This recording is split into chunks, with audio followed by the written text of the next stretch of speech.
Folks, for this episode of the Outdoor Gear Review, today this is a before you buy episode. And what I have here is the Hyke and Byke Zion 2-person tent. I'll tell you what, Hyke and Byke describes this tent as being ultra light.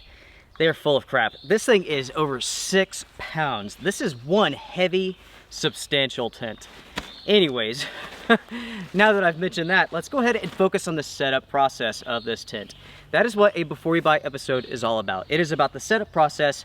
How easy or how complex is it? I will go over the process step by step with you. And with that being said, we might as well get started.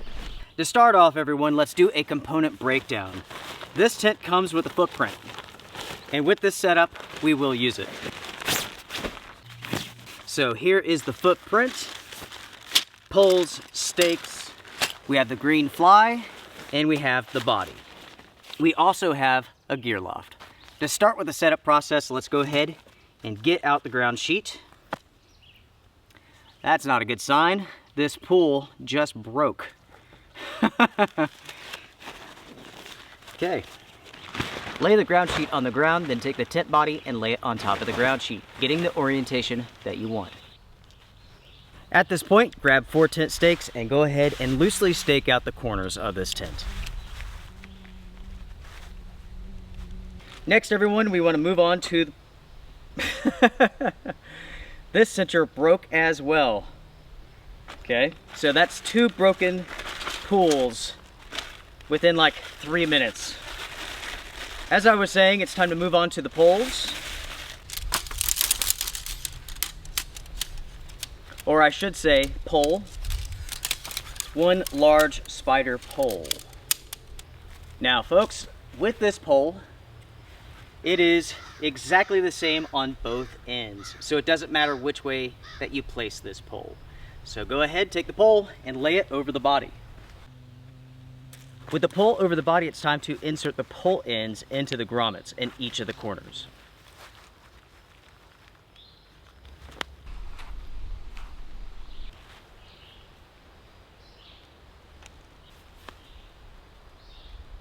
With the pole clipped to the corners of the body, now connect the body to the pole itself.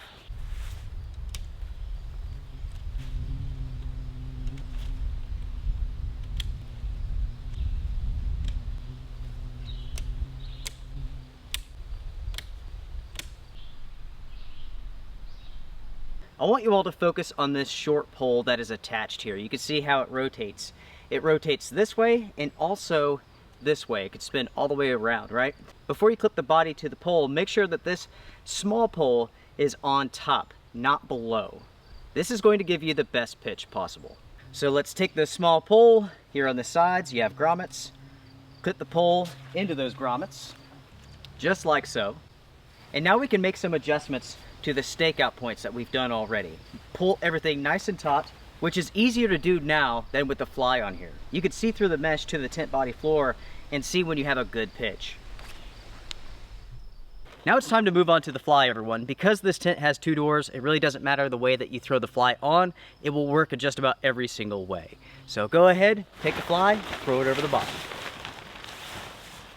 With the fly over the body here, you need to pull back the back and you will find these straps. There are 2 straps here, there are 2 straps on the other side.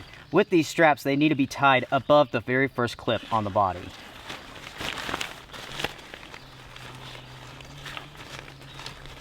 Be very gentle with these because you can easily mess up the seam taping.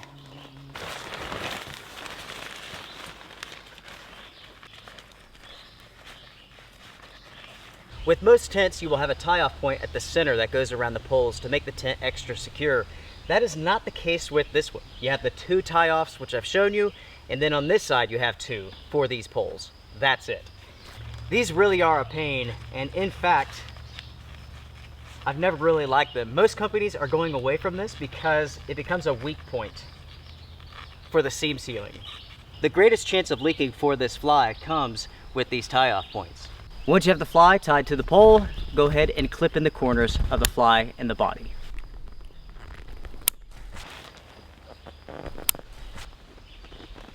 Now everyone, go ahead and stake out the doors, stake out the front and the back for best ventilation, make adjustments to the fly by pulling the buckles tight, Open up the vents and we're done. And then make sure to clip in the gear loft. That is the last step. Yep, see, that's a problem right there. Because this tent does not feature adjustable tie-off points, you will get to the position where things don't stake out correctly. The ground here is not 100% level, and because of that, the pitch is not going to be very good.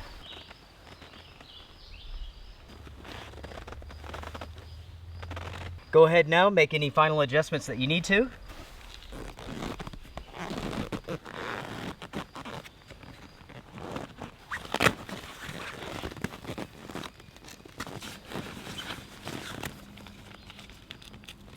On the setup scale from 1 to 10, 1 being the most complicated, 10 being the easiest, this is a 6-7. There's quite a few steps here, and you have to tie the fly to the poles. The way of going about that is cumbersome and also time consuming, so it does take some time to set up this tent, roughly 12 to 15 minutes. You can get that time down, especially if you skip that tying off step. All in all, it's not a complicated process. It is fairly simple. This tent does absolutely nothing new when it comes to the setup process. It is just like 99.9% of tents on the market. If you have any experience setting up tents, you can easily set this up yourself. Another point that we have to talk about are the stakeout points for the doors and also the front and the back. They are non-adjustable. So if you're setting this up on a surface that's 100% flat, you're not going to have a problem. But if you're going to set this up in the real world, you will. My advice is, if you happen to own this tent or you plan to buy one, make adjustable guy lines for this tent so you can set this up and you can pull everything nice and tight. Otherwise, you will find yourself in situations where you cannot get good pitches with this tent, unfortunately. This has been the Before You Buy episode in regards to the setup process. I've gone over the setup process step by step, and hopefully I've answered any questions that you may have. This is important information that you need to know before you go out to buy a tent. How easy or how complex is it? In this case, it's not difficult, but it's not the easiest at the same time. All in all, this tent does not look too bad for the money. But I have to say that there are a few things that have left a sour taste in my mouth, and I discussed those in the preview, so make sure to check out the preview if you haven't seen that already. Coming up soon will be the test night episode with this tent. I will get this out into some serious rain, maybe some storms, and we will see if there are any issues when it comes to leaking. We will see how well it performs with condensation, moisture control, and so on. What's my prediction? I don't know.